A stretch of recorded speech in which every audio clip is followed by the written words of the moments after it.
Wow!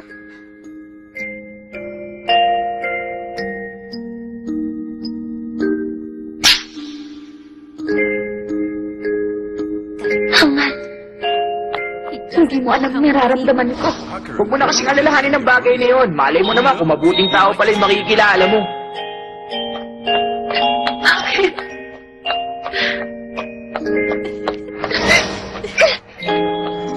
Oh, si Akira yun. Bakit kaya umiiyak si Akira? Tumakbo! Naman naman maraming tao! Akira? Akira, ano nangyari?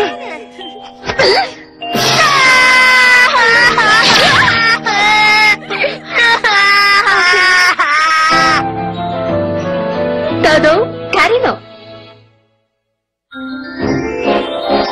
Club Contestant! Sorry sa paghihintay. Bala si Ryu. Tignan mo, ito si Choco. Siya yung sinasabi ko kanina. Isa siyang Persian cat, 4 years old, lalaki at may green eyes. Magandang lahi ang pusang to. Parang nagbininong si Ryu. Nagbininong siya. Sarap talaga. Ayos, ang galing mo magluto. Sarap! Talaga? O sige lang, kumain ka pa ng kumain. Naku, nabubulunan ako. Ano makainom dito? Bilisan niyo! Ito yun. Ano naman yung nasa page 1819? Yung Japan Post-War Reconstruction.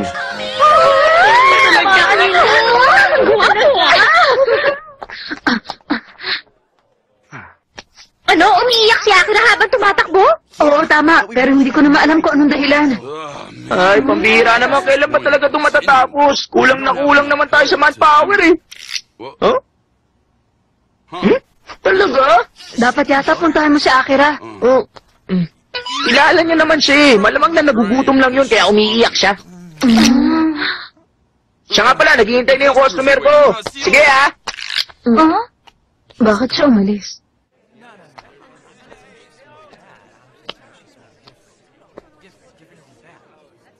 Huh?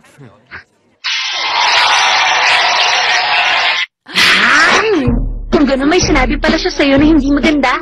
Matagal ko nang alam na may pagkagarapal talaga siya, pero hindi ko akalain na gano'n pala siya kalala. Siya na nga lang na inaalala ko eh. Palagi na lang ako nag-aalala sa kanya.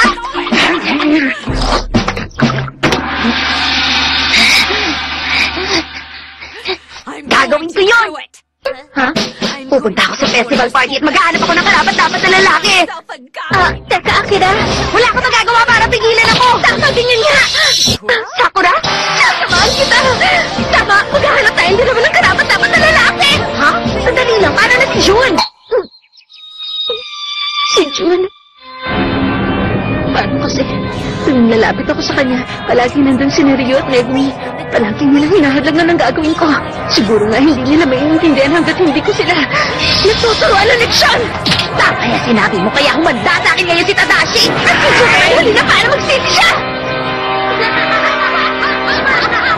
Huh? Ano yan? Hindi ko nang alamin. Baka hindi ko pa makatulog sa gabi. Saan naman tayo rito? Ano pa? Ano ba yan? Ha? Todo? Oo, tama. Ang balita ko pa, pupunta raw sa mixer party ngayon yung mga anak na babae ng Todo at Shihubo. Pupunta rin yung mga kalalakihan galing sa iba't ibang lugar. Talaga? Ganun pala yun. Pero siguro naman hindi ka pupunta rin, diba?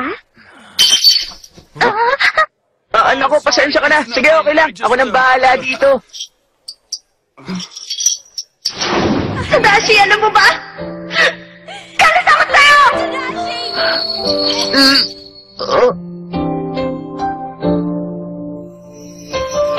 Wow!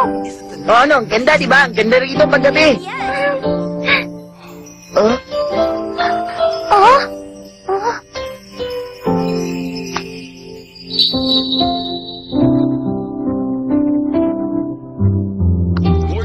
Diyos pa raw sa table 2. Okay, sige ako bahala. Magsisiyar lang ako. Bahala ka na pag may naganap sa akin. Ha? Teka, sandali, Tadashi. Pasensya ka na. Wait. Okay. Sasabihin ko lang sa'yo na mas maganda yung men's room sa may party hall. Huh? Hindi mo na kailangang lumayo. Meron namang CR na malapit dito. Oo nga. Pero kakaiba kasi yung men's room nila sa may hallway. Sigurado marerelax ka. Thank you. Talaga ba kakaiba yung CR dun? Aba, mukhang maganda yan ah. Pupunta rin ako. Hindi po, Hikari, ikaw ang papalit kay Tadashi. Akong papalit? Pasensya na sa paghihintay. Nga pala, ako si Hikari ka na dyan. Sana naman sa pagkakataon ko maging number 1 na ako!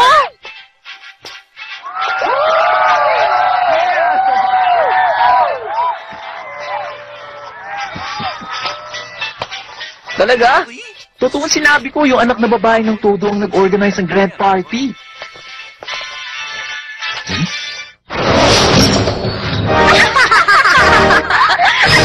Ang galing, ang daming pumunta sa party natin, Sakura. Oo, kasi ang Shikuba at Todo ang narito sa marriage interview ng Kokusen Academy. Kaya magkakagara pa talaga ang kalalakihan na pumunta. Ang dami nyo ng pagpipilian. Ito na yata ang best. Oo nga, tama ka dyan. Higit nyo naman, kanino kaya siya nakababatang kapatid? Hindi yan, babae yun eh. Ikaw si Sakura Ushikubo, hindi ba? Oo. Nice to meet you. Ako pala si Mamoru Nagai, 18 years old. Aba, hindi pala nagkakala yung edad natin. Naku, pasensya ka na sa akin. Ang totoo, nakapagsinungaling ako dahil sa sobrang ganda mo. Alam mo kasi... Huwag na huwag kang magkakamali magsanungaling sa isang Ushikubo! Nakakatakot ang babaeng yun. Hindi mo ba siya? Ha? Oo.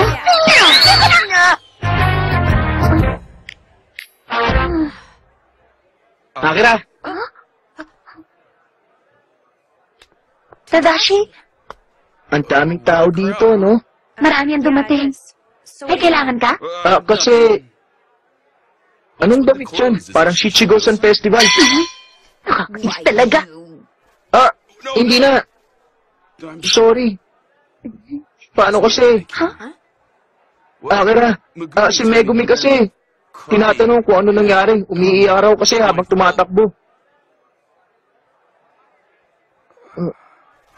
Kasalanan ko, di ba? Pasensya na. Hindi. Ha? Ang totoo, ako dapat ang mag-sorry. Kasalanan ko. Akira? Ako may kasalanan. Hindi siya. Ha? Bakit ba, Akira? Ha?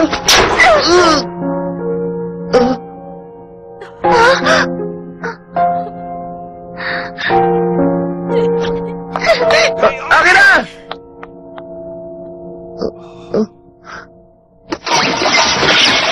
Teka, Hikari, na ako. Relax ka lang. Kailangan ng dalawang sa table 3. Yung one-sider tower sa table 4 ready na. Kanina po ka na dito agad! Okay! Ikaw pala, Jun. Kamusta na? Hikari, dumadami yung bilang ng mga customer na nagre-request sa'yo. Ang kaso lang, sabi ko na eh. Mukhang ako pa rin yata ang number 1. Ano, Miss number 2? May ako tawagin Miss number 2. Manood ka lang. Ako magiging number 1 ngayon, Takashiman! Megumi, ano nangyari? Kapag nagpamali ka ng minsan, siguradong gagawin mo po ano yun.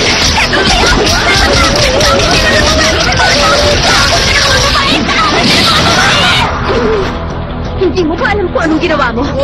Sige, mabuti pa siguro magpalamig ka na muna. Para makapag-isang isip ka!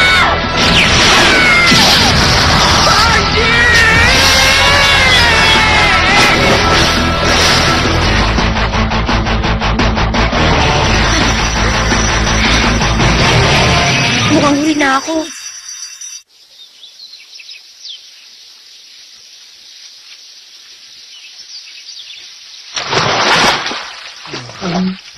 Nagulpi ka ng gusto, ah. Yuhiro?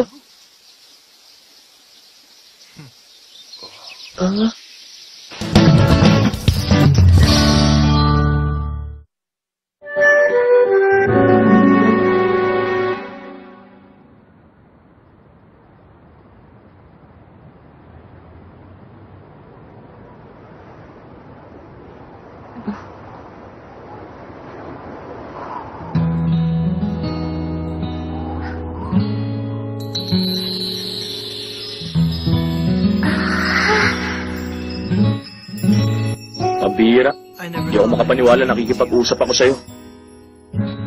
Aray ko, baka naman pwede magdahan-dahan ka lang. Wala akong balak gawin to ng dahan-dahan sa isang lalaki, no? Aray, sakit! Tigas din kasi ng ulo mo, eh. Huh? Kapag tinuloy mo pa ang pagsisinungaling mo, baka sa bandang huli maging totoo na yan. Ano ba sinasabi mo? Aray ko! Sandali, bakit pa? Ano ba, Yairo? Bitiyon mo Baka ako. dumating ang panahon na pangatawanan mo na lang ang pagsisinungaling mo. Naaalala mo pa ba? Pumunta ka sa birthday party ko noon. Niyaya mo si Akira at tumakas kayong dalawa. Hindi pwede to. Hindi na pwede lumabas sa mga bata kapag gabi na. Sige, ako na lang mag-isa ang aalis. Sayang kasi, ang ganda pa naman dun.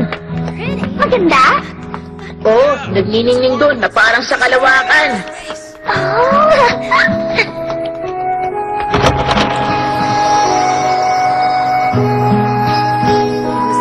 Yun ang unang pagkakataon na nakita ko ang mundong yun. Wow! Walang sino man ang tumitugil sa akin. Malaya akong nakita ang labas ng mundo.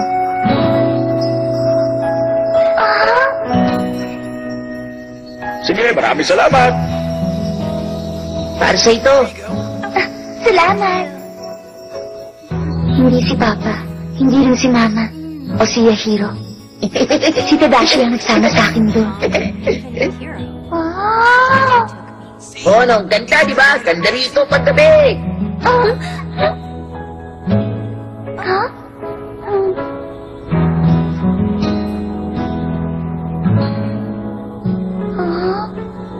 Gusto ko na siya simula pa lang nung sandaling yan. Sinarili at pinagpatuloy ko yun. Ang kaso, nakita ko na hindi niya yung kailangan. Sinarili ko na lang ang galit ko. Sinarili ko ang pang-aabala sa kanya. Hindi ko na kayang gawin yun. Hindi na. Pambihira, nandyan ka lang pala, Akira. Kanina pa kita hinahanap. Huh? Akira? Hikari! Pinuntahan niya ako kanina para humingi ng tawad. Pero wala man lang ako nasabi kahit ano sa kanya. Ako may kasalanan pero siya sorry sa akin. Akira? Kung ganon, humingi ka ng tawad sa kanya ngayon. Kaso namuli na ang lahat. Wala yun, matagal na kayo magkasamang dalawa, di ba? Kaya hindi pa rin huli ang lahat. Hikari?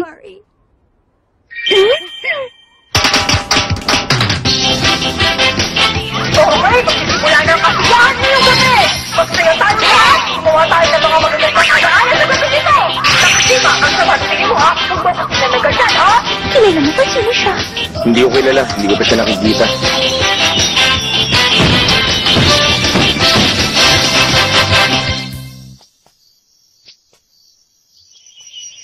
Tadashi? Ang ganda, di ba? Huh? Huh? Patawarin mo ako. Akira. Huh? Oh, O ano, gusto mo ba makita ang gabi?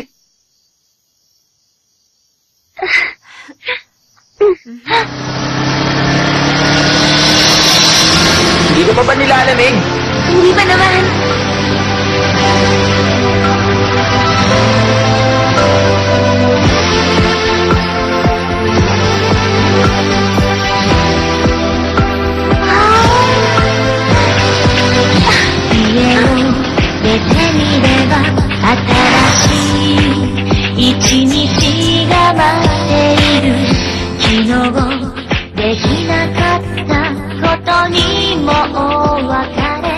Para sa'yo. Ano yun? Bagay sa'yo ang suot ng damit. Ganun ba? Salamat. Sige na nga, o ngayon na. Okay, sige. Kung gusto mo, maglalakad tayo mamaya, okay? Choco, tara na! Oras na para umuwi tayo! Close pa tayo sa Choco kesa sa'yo! Ah! Aray ko, ang init! Napansin niyo ba? Parang ang bilis-bilis na tumakbo. Sa paligid ko, hindi ba ang tama ko? Aray ko!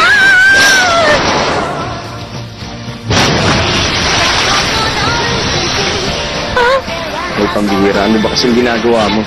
Naku, para na yan. Nabasa ka, Takashima. Sa palagay mo, kanino kaya kasalanan to? 慣れず足を踏むこともあるけれど彩られる空を見ればあなたをNagkikislapan pa rin ng mga ilaw tulad ng dati. Oo. Tama, katulad pa rin ng dati.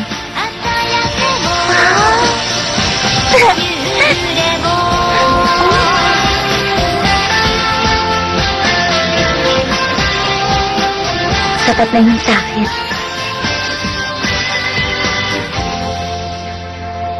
Titigil na ako. Ayoko na umasa pa. Naaalala mo pa ba yun? Yung ginagawa ko nun para ipakita ang pasasalamat ko? Ha?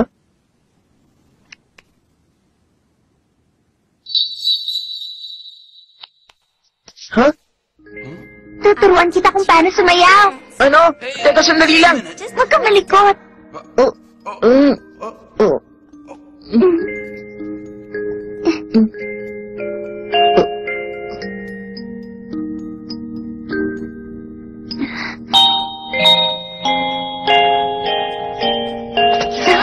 Okay, yun na yun. Oh. Bibili mo na ako ng juice, ha? Oh, sige.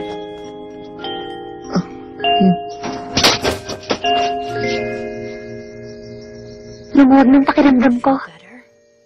Ito na ang huli. Bago ko tuluyang kalimutan ang nararamdaman ko.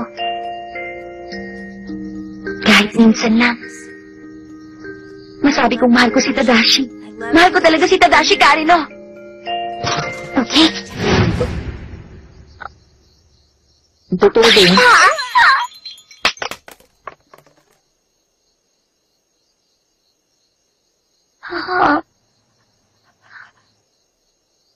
Akira, totoo ba yung sinabi mo? Tama na tayo, Ting! Nalaman tuloy na yung paktong yun. Pagkatapos sinaktan ko pa siya. Anong gagawin ko? Ano dapat kong gawin ngayon? Sandali lang! Tayo mo! Hindi ko kaya. Kapag ginawa ko yun, mahulit na naman ang lahat. Sasarilinin ng galit at iyak na naman ako. Kaya dapat ayusin ko na to ngayon. Kapag alam na niya, didiretsahin ko na siya!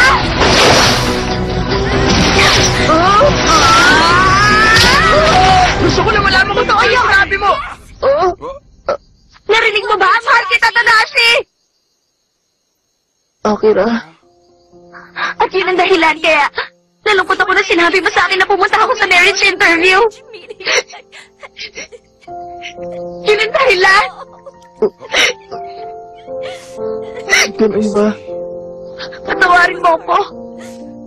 Hindi ikaw ang dapat na humingi ng tawad kundi ako. Patawad, Tadashi. Kasalanan ko. Kung ganun, hindi na rin ako magkukunwari. Huwag kang pumunta sa mga party o sa kahit na anong marriage interview. Samahan mo na lang ako. Ang mga salitang yan, yun ang gusto kong marinig.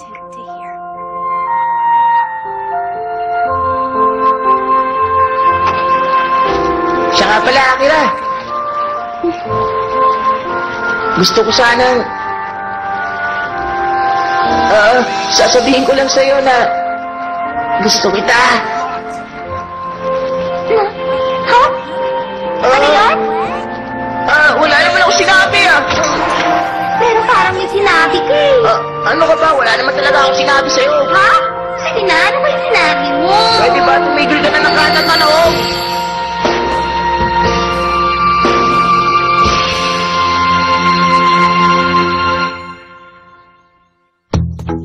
Kung gano'n, si Keo may pinakamaraming benta.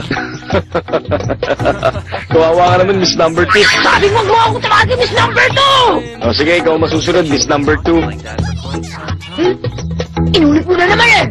Siya nga pala, ano ba nangyari kay Akira Tadashi? Oo nga, no, late na sila. Alam ko na, pinapayuhan siguro ni Akira si Tadashi. Oo, tamang sinabi mong yan, June. Parang nakakahiyang pumasok, ano? Talaga? Hindi naman eh. Tara na. No? Halika na, pumasok na tayo. Ano ko ba, Tadashi? Mahiya ka naman!